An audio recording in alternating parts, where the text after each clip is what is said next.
Bonjour à tous, bienvenue sur ce troisième webinaire de la Dame de Polynésie. Je m'appelle Laetitia, je travaille donc au service de la DAN et je suis aujourd'hui avec Brunel, également Voilà. au service de la DAN.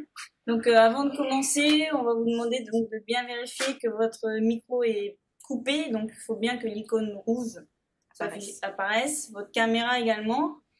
Et aussi pensez bien à activer le chat, donc en cliquant sur l'icône noire là que vous voyez à l'écran.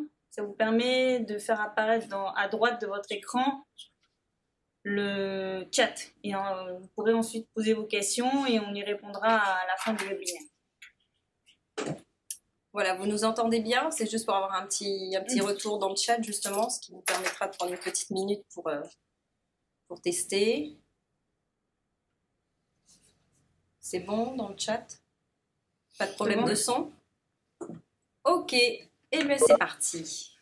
Donc comme on vous le disait, aujourd'hui c'est donc le troisième webinaire de notre série de 4 webinaires qu'on a prévu avant la fin de l'année scolaire. Et ce qui nous intéresse aujourd'hui, c'est la plateforme PixOrga. Donc vraiment en continuité avec le webinaire de la semaine dernière qui portait sur le CRCN et Pix. Donc PixOrga, la plateforme dédiée à l'évaluation et au suivi pédagogique des compétences numériques de nos élèves. Alors, qu'est-ce qui nous intéresse aujourd'hui? Nous allons voir 3 grosses parties, même s'il y en a 4 là. La première partie concerne bien sûr, une petite partie technique, elle concerne plus le référent Pix, pour des conseils pour activer la plateforme. Puis nous allons voir comment vous allez, en tant que membre, pouvoir créer vos comptes élèves. On continuera avec un pas à pas sur la création d'une campagne et la visualisation des résultats. Et en dernière partie, on aura un petit focus sur les analyses plus fines sur le parcours de nos élèves. Voilà ce qui nous concerne aujourd'hui. Alors, dans un premier temps, comme je vous le disais, il va falloir activer le compte PixOrga de votre établissement. Votre chef d'établissement devra faire une demande d'activation au DAN. Le DAN est donc Monsieur Eric Sigbart. Vous avez à l'écran l'email, mais vous pourrez bien sûr nous contacter directement au service de la DAN si besoin est. Le DAN est l'ambassadeur Pix. Une fois que le chef d'établissement aura envoyé son email, il recevra un lien d'activation pour son compte. Assez rapidement, il faudra que l'administrateur, il peut y en avoir plusieurs dans l'établissement, il faudra que l'administrateur renseigne le nom du référent Pix dans votre établissement. Car le référent Pix sera la première personne à peupler la plateforme de PixOrga, peuplée avec les élèves et les différents membres de l'établissement.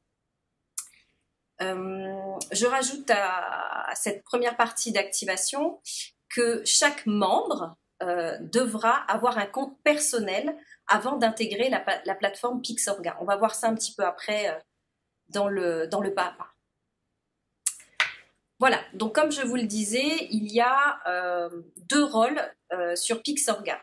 On a vu dans un premier temps, rapidement on a vu l'administrateur, mais d'abord, il faut bien comprendre que nous sommes tous des membres. Un membre de PixOrga devra dans un premier temps se créer un compte personnel sur la plateforme pix.fr.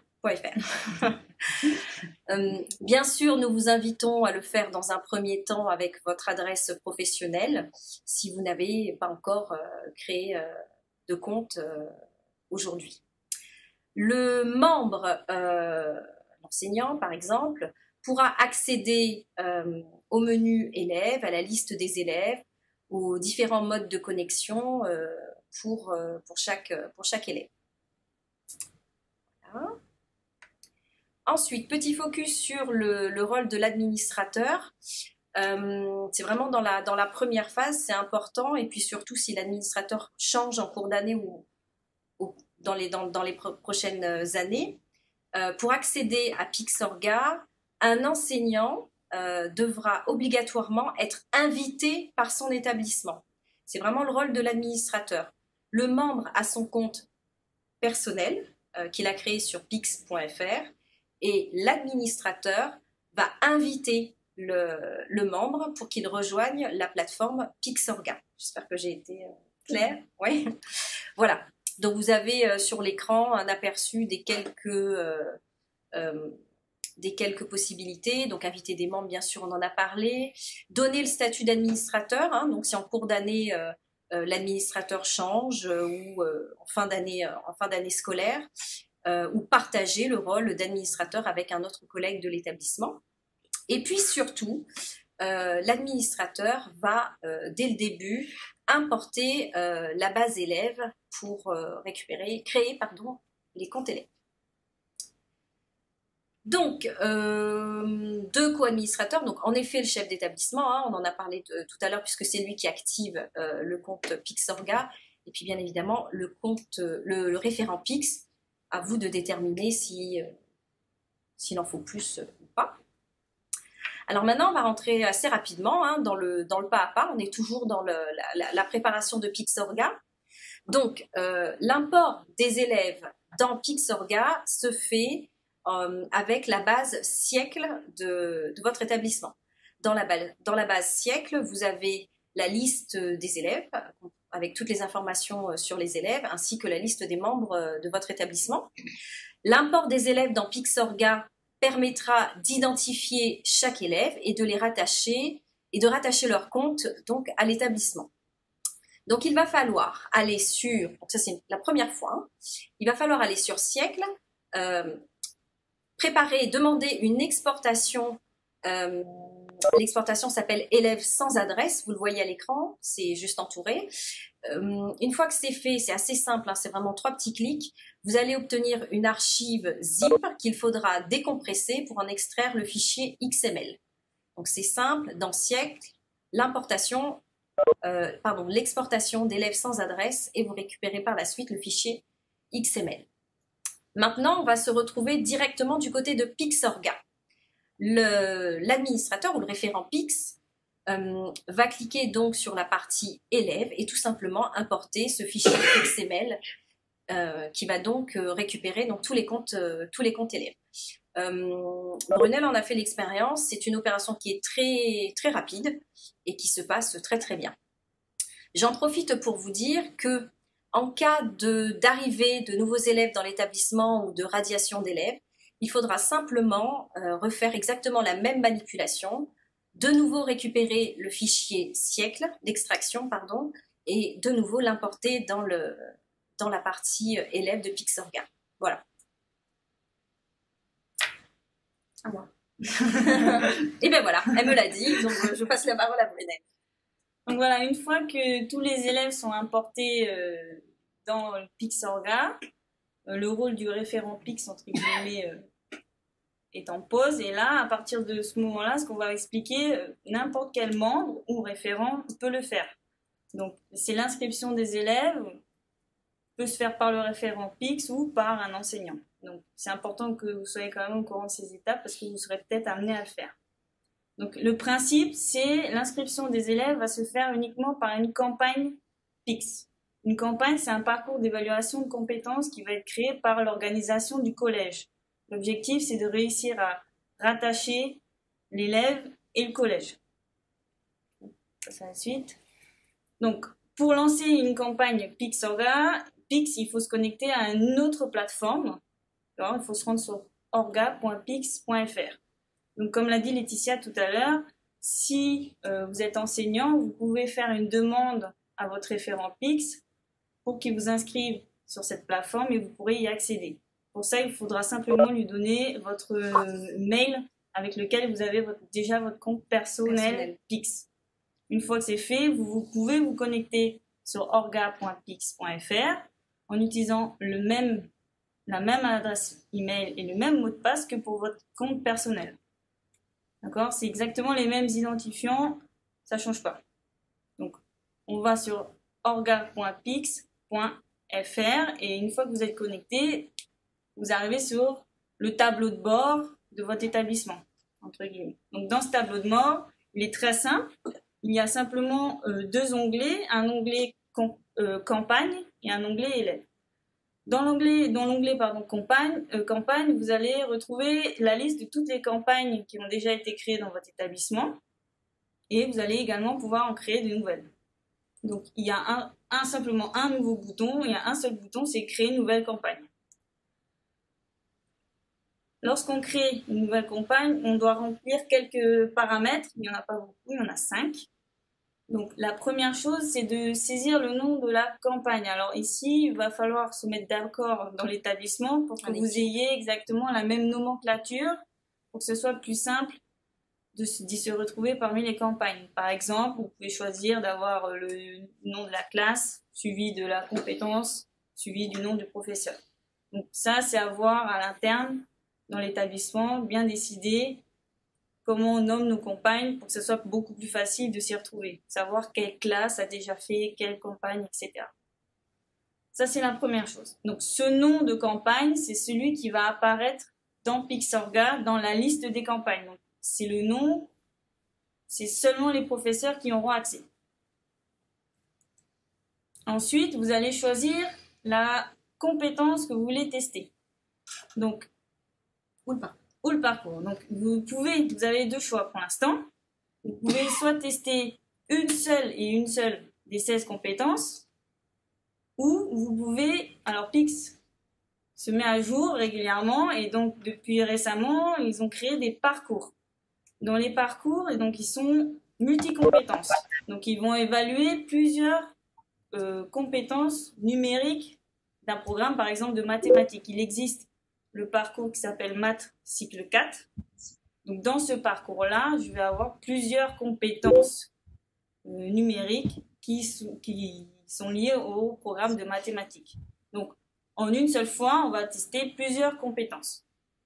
Donc vous choisissez, soit vous vous focalisez sur une seule compétence, soit vous allez faire un parcours, et dans ce cas-là, vous allez pouvoir tester plusieurs compétences à la fois. Ensuite, alors je n'arrive pas bien à voir, oui, alors ici, il faut cocher non, puisque ça ne concerne pas les établissements scolaires. Donc pensez-y, quand vous allez créer votre campagne, à bien cocher non pour pas qu'il y ait de problème par la suite quand vous allez vous connecter avec les élèves. Voilà, donc c'est pas grand-chose, mais il faut quand même y penser. Et pour terminer, il faut choisir un titre de parcours et un texte pour la page d'accueil. Ça, c'est ce qui va apparaître sur la page des élèves. Lorsqu'ils vont se connecter au parcours, le titre, voilà, c'est ce qui va apparaître en haut. Donc ça peut être intéressant, par exemple, de choisir un titre avec votre nom ou votre classe. Par expérience, je peux le dire que c'est très facile de passer dans les rangs, de vérifier que les élèves sont bien en train de faire le parcours que vous avez créé. Vous voyez tout de suite, c'est écrit en haut le nom de votre parcours et votre nom. Vous passez rapidement derrière les ordi, vous êtes sûr qu'ils sont en train de faire votre parcours et qu'ils ne sont pas en train de tester une autre compétence. Ça va très vite d'aller tester un peu tout ce qu'on veut. Et le texte, voilà, c'est pour préciser exactement ce que vous voulez. Après, ces deux derniers items, ils sont facultatifs, mais ça peut quand même vous aider à y voir un peu plus clair avec les élèves. Voilà, une fois qu'on a renseigné ces 5 items, il suffit simplement de créer la campagne. Il y a un bouton « Créer votre campagne ». On clique, et c'est fait. Et c'est terminé. Rapide. Voilà. C'est instantané, d'ailleurs, on précise pas, au cas où. Voilà, une fois que la campagne est créée, vous allez avoir un code de campagne qui va être généré. Alors, ce code, il faut bien comprendre qu'il est unique, il est différent pour chacune des campagnes. D'accord? Donc, à chaque fois que vous allez créer une campagne, vous allez avoir un nouveau code. Et c'est ce code-là qu'il va falloir donner aux élèves.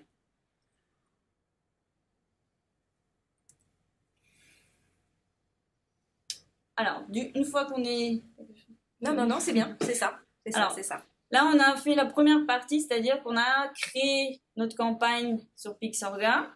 Maintenant, on va passer du côté élève, c'est-à-dire qu'est-ce que l'élève doit faire pour s'inscrire ou pour participer à une campagne. Les élèves, vous leur dites d'aller directement sur pix.fr. Donc, sur la page d'accueil de pix.fr, vous allez avoir ce petit logo. Vous avez un code parcours. Saisir mon code, il se situe en bas à droite de la page. Donc, les élèves vont cliquer sur saisir mon code et vont devoir saisir le code parcours que vous leur avez donné. Et donc, une fois que c'est fait, deux possibilités. Si les élèves se sont déjà inscrits et qu'ils ont déjà leurs identifiants, ben, ils se connectent directement à Pix. Si c'est la première fois que les élèves utilisent Pix, s'ils n'ont pas encore de compte, ben, ils vont s'inscrire sur Pix. Donc, pour s'inscrire, ils ont simplement besoin de connaître, et j'espère qu'ils connaissent, leur nom, leur prénom, leur date de naissance, mois de naissance et année de naissance. Et cliquer sur je m'inscris. Je m'inscris. Et en fait, ce sont ces informations qui vont permettre de les rattacher à la base qu'on a importée tout à l'heure. Pix va donc générer automatiquement un identifiant pour chacun des élèves. Donc là, on a le choix entre l'élève s'inscrit avec son adresse email personnelle ou l'élève s'inscrit avec son identifiant. Il vaut mieux choisir l'identifiant pour la simple et bonne raison qu'il est généré de manière quasiment automatique. C'est le nom, point le prénom, jour de naissance, mois de naissance. Donc au cas où un élève ne se souvient plus de son identifiant, vous pouvez quand même lui rappeler assez rapidement. Ensuite, ils vont devoir choisir un mot de passe. Donc le mot de passe, il est choisi par les élèves. Donc vous ne le connaissez pas. Donc dites-le bien, il faut qu'ils le notent quelque part, parce qu'ils auront tendance à l'oublier.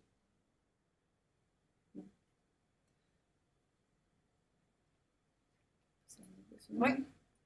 Donc c'est tout ce qu'il y a à faire. Les élèves, en fait, je récapitule, ils ont juste à saisir leur nom, leur prénom, leur date de naissance, un identifiant va être généré, ils ont juste à saisir un mot de passe, et ensuite à cliquer sur je m'inscris, et dès qu'ils sont inscrits, ils vont pouvoir commencer le parcours.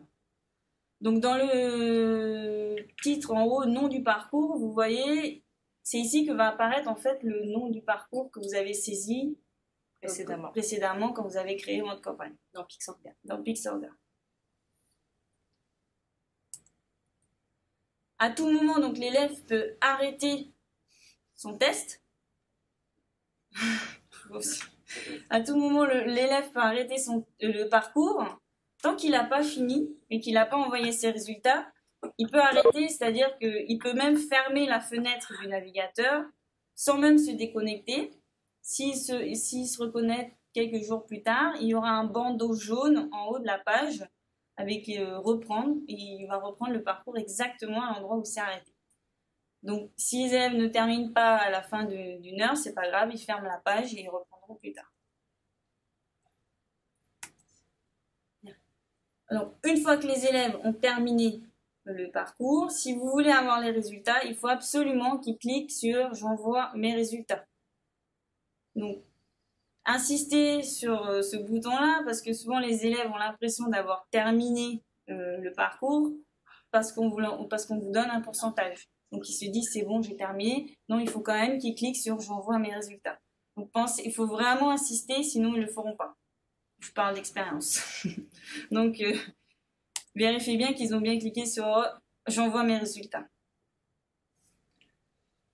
Alors, les élèves ont quand même la possibilité, ça c'est à vous de voir si vous voulez que ça se fasse ou pas, de pouvoir retenter le parcours. Donc, au bout de 4 jours, une fois qu'ils ont fini, au bout de 4 jours, ils peuvent réessayer le parcours, mais pour ça, justement, il ne faut pas qu'ils envoient les résultats. Donc, vous n'aurez pas accès aux résultats des élèves.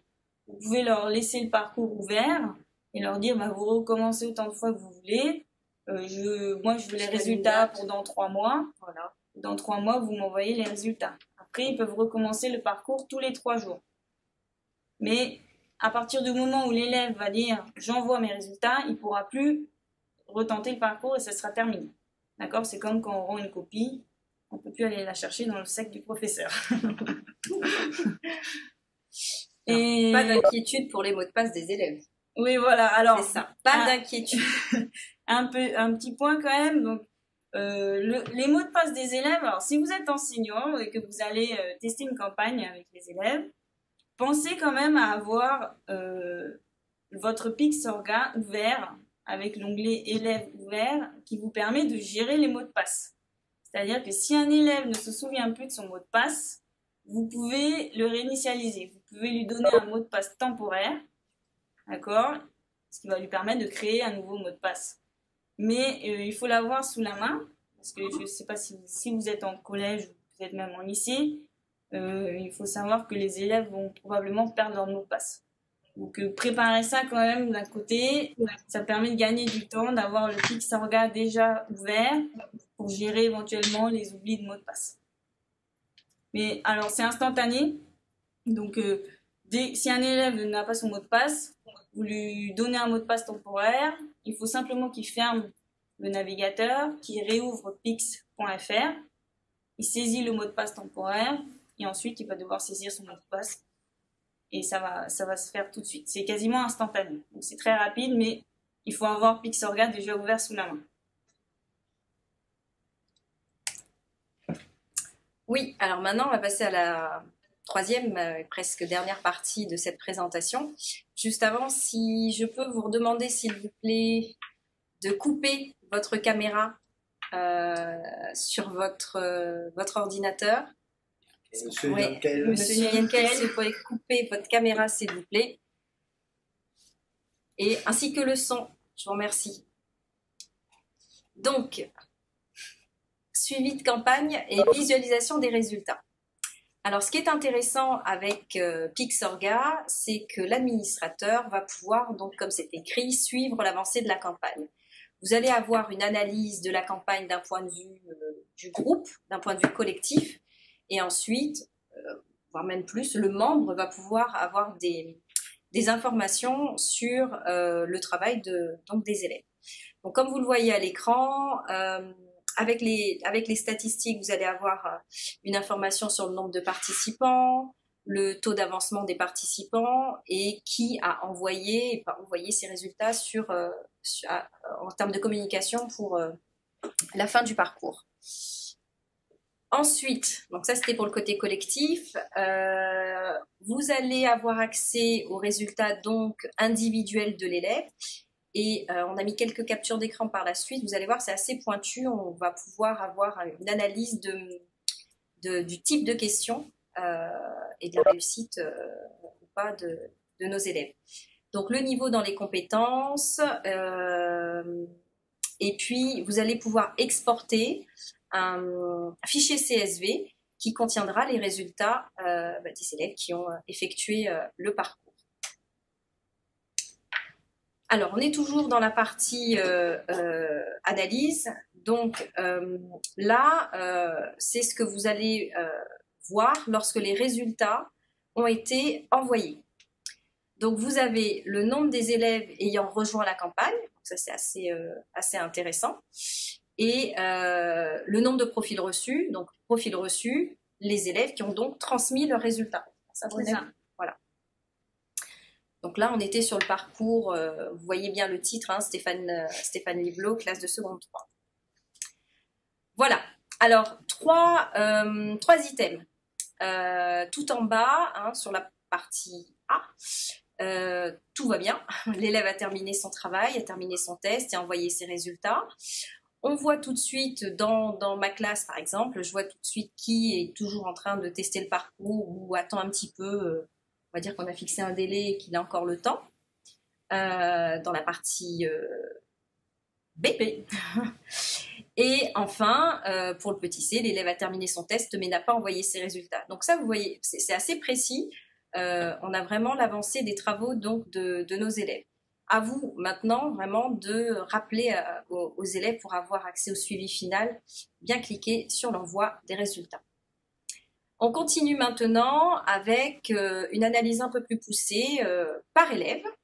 Donc là, vous allez pouvoir visualiser le pourcentage d'avancement dans le parcours, ainsi que des dates de début et de partage de résultats, le pourcentage de maîtrise globale. Alors, un petit point quand même, son score en acquis. Alors, l'acquis, c'est le nombre... Alors, ça correspond au nombre d'acquis validés sur le nombre d'acquis testés.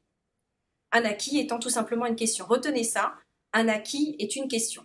Voilà, donc pour mieux comprendre les chiffres qui vous sont présentés. Au niveau des résultats collectifs, donc là voilà, hein, c'est au niveau de la classe, hein, le pourcentage moyen de maîtrise de la classe, pour les élèves, bien sûr, qui ont partagé leurs résultats. Oui, on est d'accord, hein, ça s'arrête bien à ça. Ensuite, vous pouvez donc avoir des résultats plus poussés, donc qui vont dans le détail par élève, toujours en téléchargeant un fichier CSV, où là, vous aurez des informations pour chaque question renseignée par les élèves. Est-ce que tu veux rajouter quelque chose sur cette partie-là? Non. Voilà, on arrive presque au bout.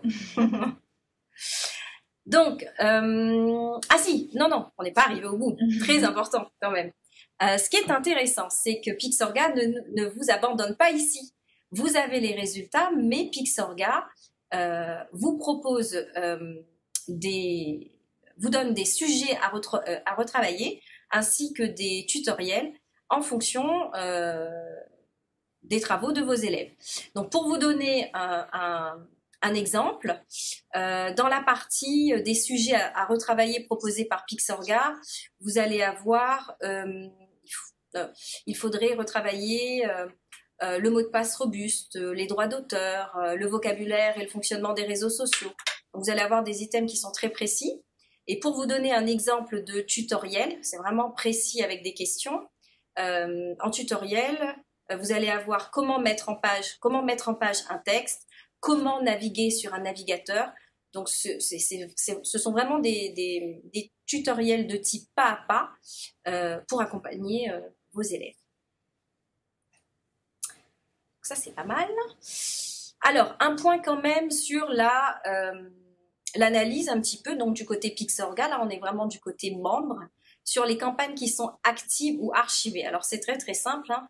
Les campagnes qui sont actives apparaissent, on le voit là ici, je vois pas bien l'écran, dans le point numéro 1, voilà, et dans le 2. Alors, on ne peut pas supprimer de campagne pour le moment. Je vais vous dire vraiment pour le moment, parce que Pixorga tient vraiment, prend en compte toutes les remarques hein, des collègues, des enseignants, toutes les remontées, hein. Vous allez voir qu'à chaque étape, on peut toujours communiquer hein, et faire remonter quelque chose. Et donc, petit à petit, donc, ils essaient de s'adapter et de proposer une réponse à une demande hein, qui a été formulée. Donc, pour le moment, on ne peut pas supprimer de campagne, mais vous pouvez les archiver.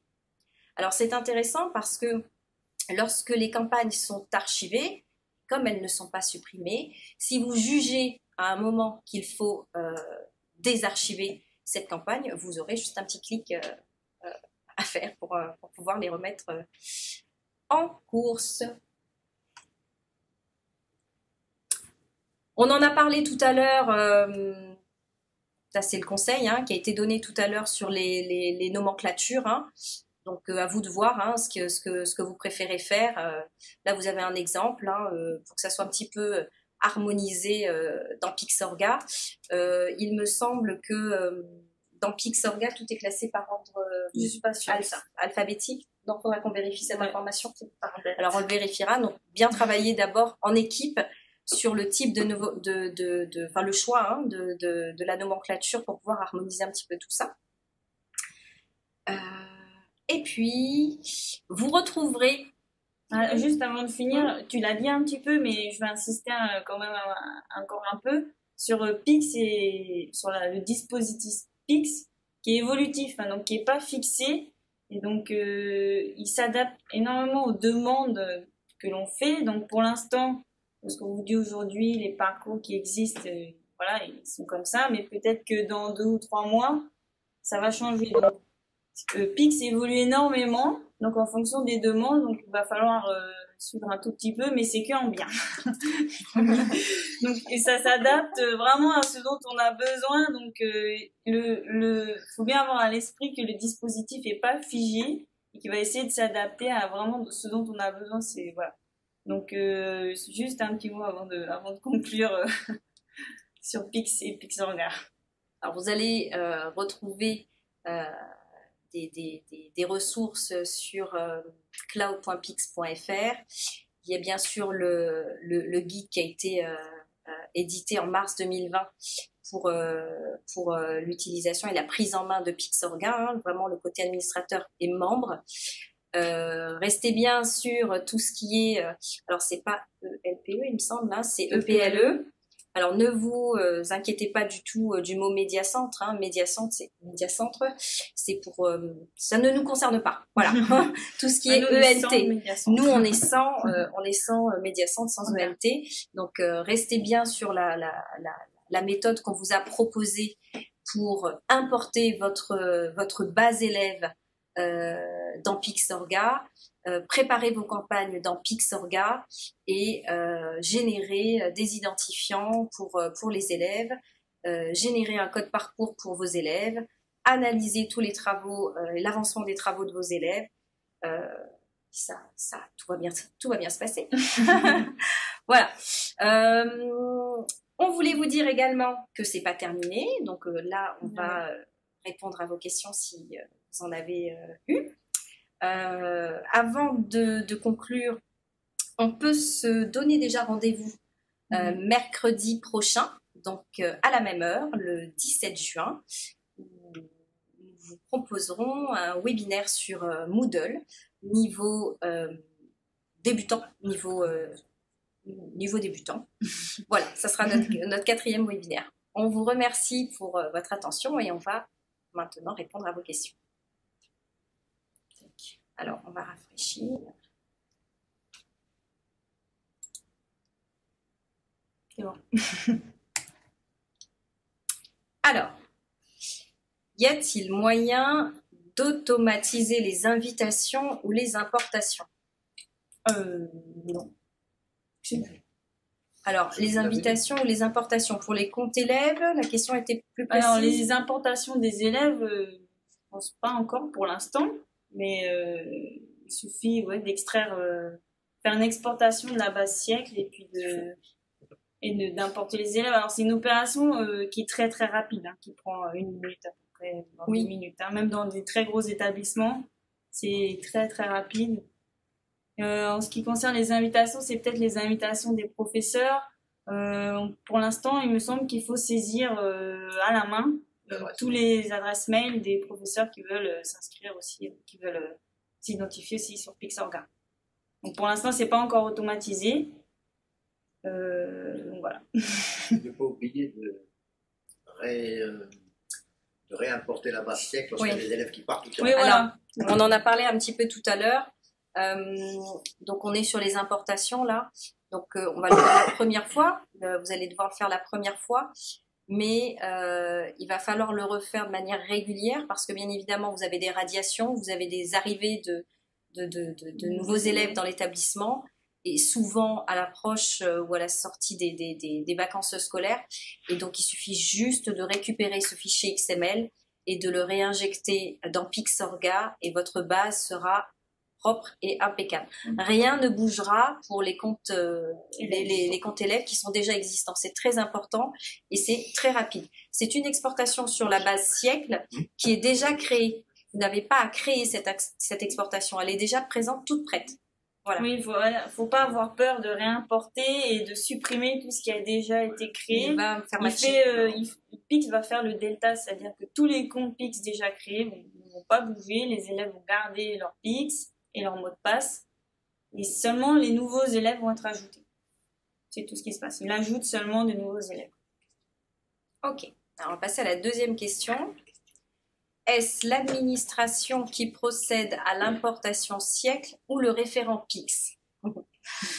Alors, en préambule, ce que je vais vous dire, c'est que c'est vraiment quelque chose de très rapide. Ça, je voulais vraiment vous rassurer. On l'a effectué, on l'a testé, donc il n'y a pas de souci.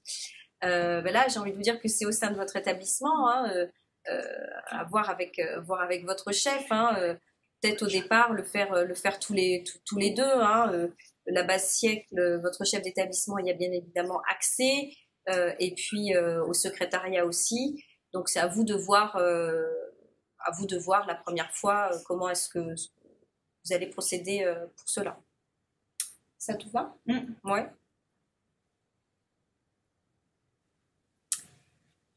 Pixorga concerne bien également les STS. Bien évidemment. Bien évidemment. Il n'y a pas de souci. Ainsi que les CPGE. Ainsi que les CPGE. Ainsi que les CPGE. Donc voilà. Là, la réponse était facile.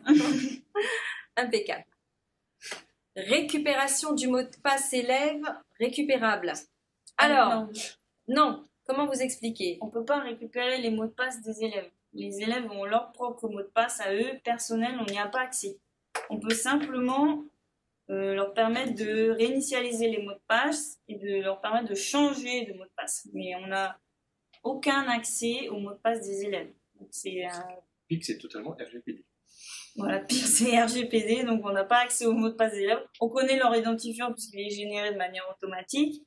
Par contre, le mot de passe, c'est aux élèves de gérer. Donc, voilà, peut-être qu'il faut insister un petit peu, surtout avec les élèves en collège ou en lycée. Voilà, sur bien noter les mots de passe, ne pas les perdre, etc. Avoir des mots de passe malins. Ou qu'ils fassent attention à leurs mots de passe. Parce que nous, on les connaît pas. C'est une compétence numérique d'être capable de se créer un mot de passe et de gérer un mot de passe robuste et d'être capable d'enregistrer son mot de passe et de le connaître. Juste quand même, je voulais rappeler à ce sujet que je rappelle, chaque membre initiateur d'une campagne peut régénérer des mots de passe temporaires. Vous ne devrez pas aller voir le référent PIC si vous avez un problème de mot de passe avec vos élèves. Vous êtes responsable du parcours et donc vous pourrez régénérer le mot de passe temporaire. Voilà. Peut-être une question qui n'est pas apparue puisqu'elle vient d'arriver et qui concerne un peu cette même chose des mots de passe, c'est si l'élève change de collège en cours d'année, est-ce que ses parcours le suivent? Sur les mots de passe?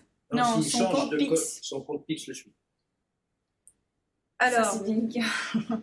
Réimporte la richesse. Ouais. Ben, je suis pas certaine de ça. Tu veux peut-être... tu as une réponse? On répondra par écrit, mais oui, bien sûr. Oui, alors, pour être bien sûr de nous, on vous répondra par écrit à cette question, mais normalement, enfin, il nous semble tout à fait normal que le dossier PIX puisse suivre les élèves tout au long de leur parcours scolaire. C'est lié à son identifiant. Alors, c'est pour ça, oui, tout à fait. On a nos collègues qui sont avec nous et qui nous permettent de vous donner une réponse un peu plus précise, hein. On aura généré des identifiants, hein. Normalement, tout le travail effectué, tous les positionnements effectués, il devra pouvoir le retrouver dans un autre établissement.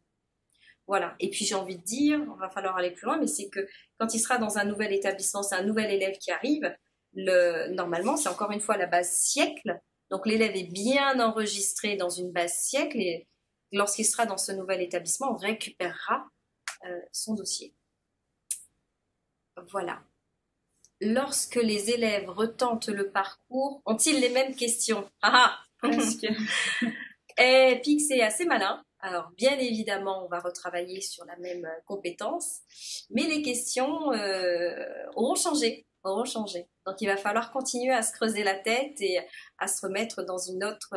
c'est la même démarche, c'est justement ça qui est intéressant, c'est d'être capable de réappliquer la même démarche, mais dans un contexte différent.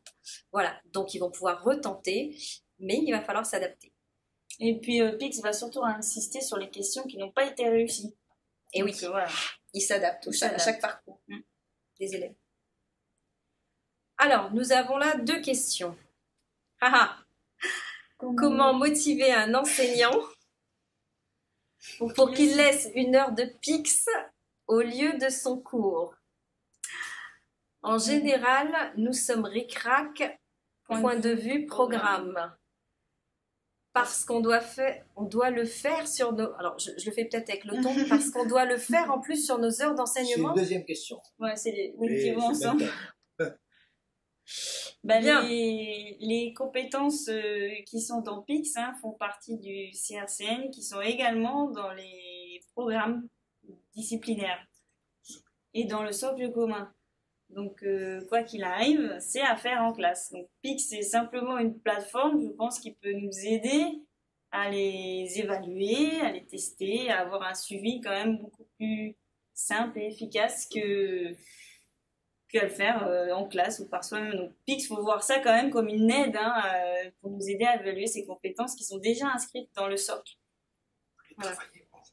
On peut également, on peut les travailler hors PIX. On peut donner un exemple très très très simple, c'est faire un exposé par exemple, où il faut préparer une recherche documentaire. Il faut préparer des diapositives, il faut faire une recherche documentaire terre, etc. On n'est pas obligé d'aller sur Pix, mais ça permet quand même, à un bout d'un moment, d'avoir un bilan, de voir où se situe l'élève, surtout qu'en fin de cycle 4 ou cycle terminal, les élèves sont certifiés, donc ils ont besoin, et ça c'est obligatoire, d'avoir été sur la plateforme Pix, de s'être positionnés. Donc ça, ils sont obligés de le faire. Ils n'ont pas le choix, parce qu'ils sont obligés d'être certifiés.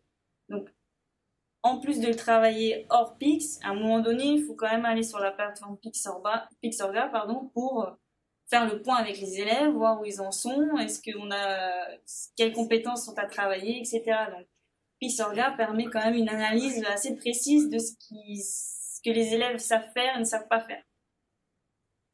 Et pour les heures d'enseignement, oui, il n'y a pas vraiment le choix. Après, la nouveauté Pix, alors ça fait peut-être 1 ou 2 mois, les parcours qui existent sont quand même très bien faits. Ils regroupent plusieurs compétences. Généralement, ça dure 1 heure. Donc en 1 heure, vous pouvez aller tester plusieurs compétences en une seule séance. Donc, il y a des parcours plus courts aussi, de 17 minutes, c'est déjà indiqué. Qui testent plusieurs compétences d'un coup, donc ça peut être intéressant d'aller jeter un coup d'œil et puis de voir quelles sont les compétences, par exemple, français cycle 4, si elles correspondent à ce que vous comptiez faire en classe de 3e, par exemple, ça vaut le coup d'aller tester les élèves là-dessus. J'espère qu'on a répondu à vos questions.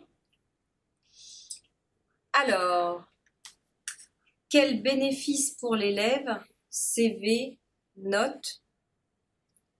Quelle est la fréquence d'utilisation de Pix pour une promotion?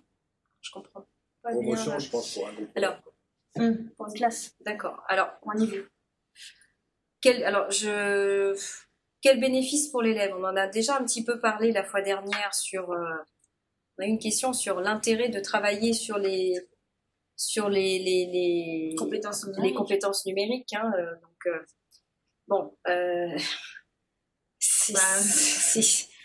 Ce sont des compétences que des élèves doivent acquérir, que nous tous, nous devons acquérir d'un point de vue citoyen,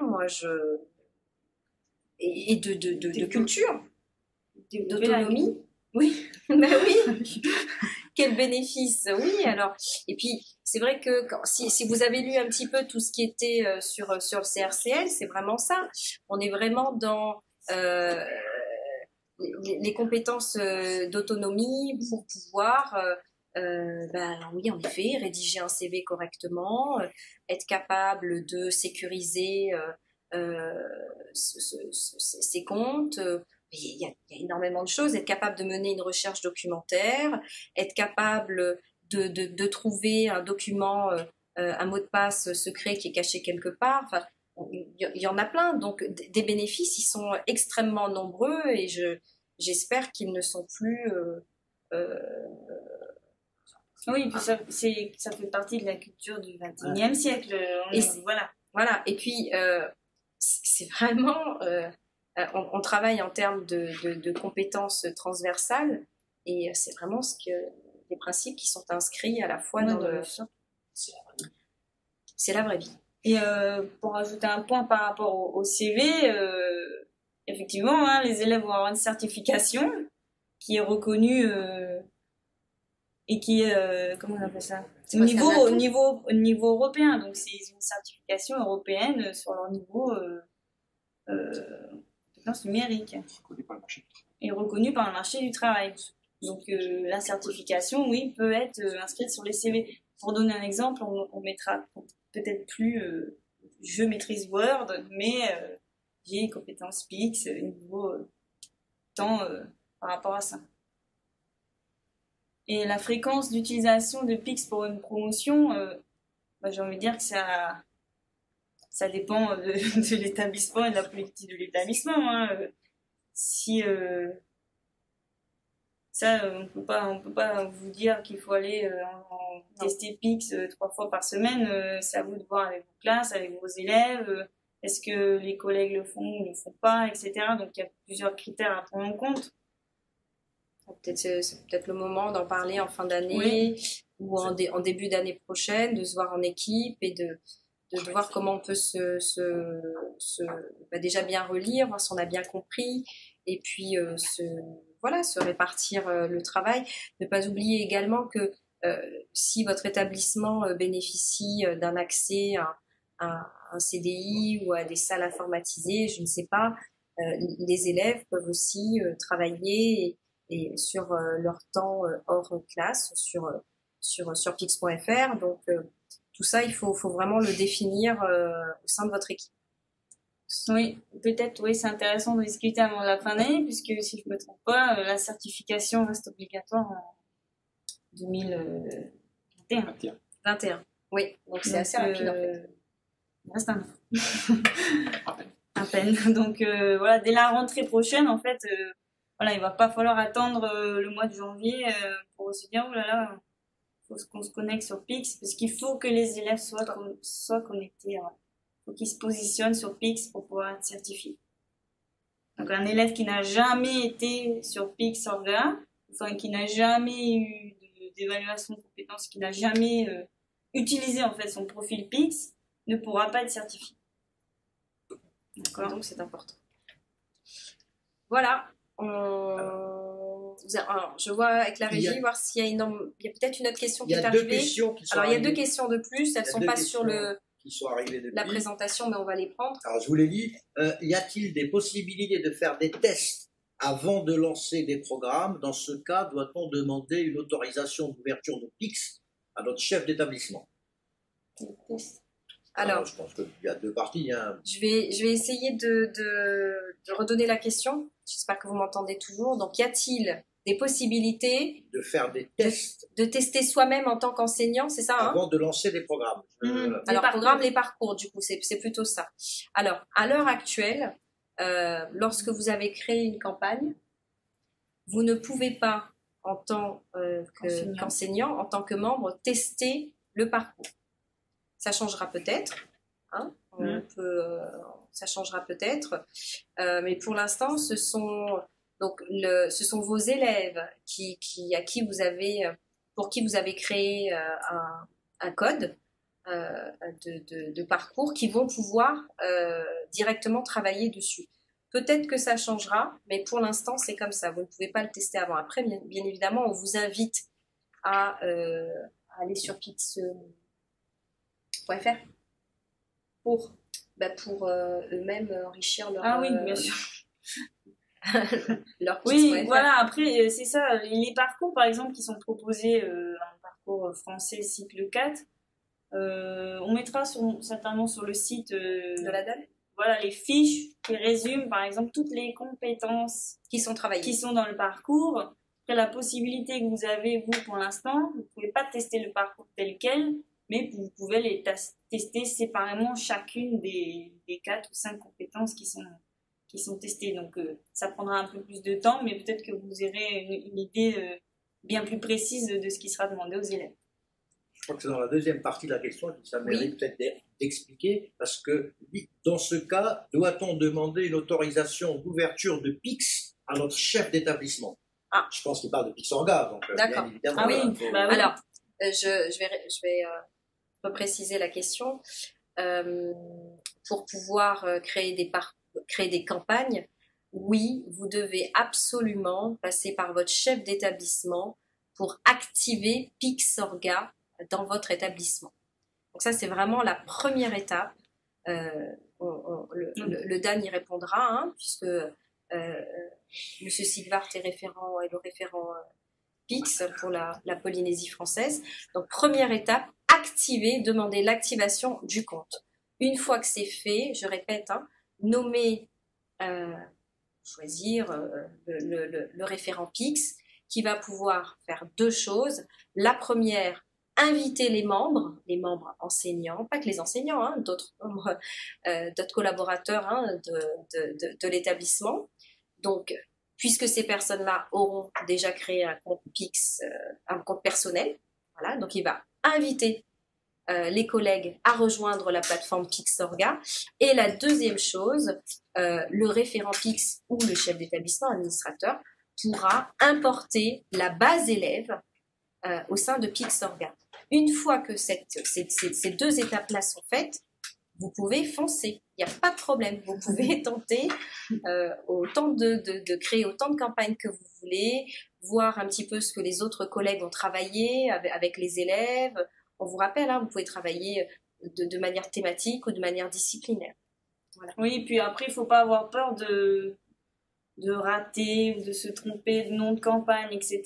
C'est pas très grave, il suffit d'archiver et puis ça disparaît du tableau de bord. Donc vous pouvez vraiment tenter tout ce que vous voulez avec les classes, etc. Il n'y a pas de souci.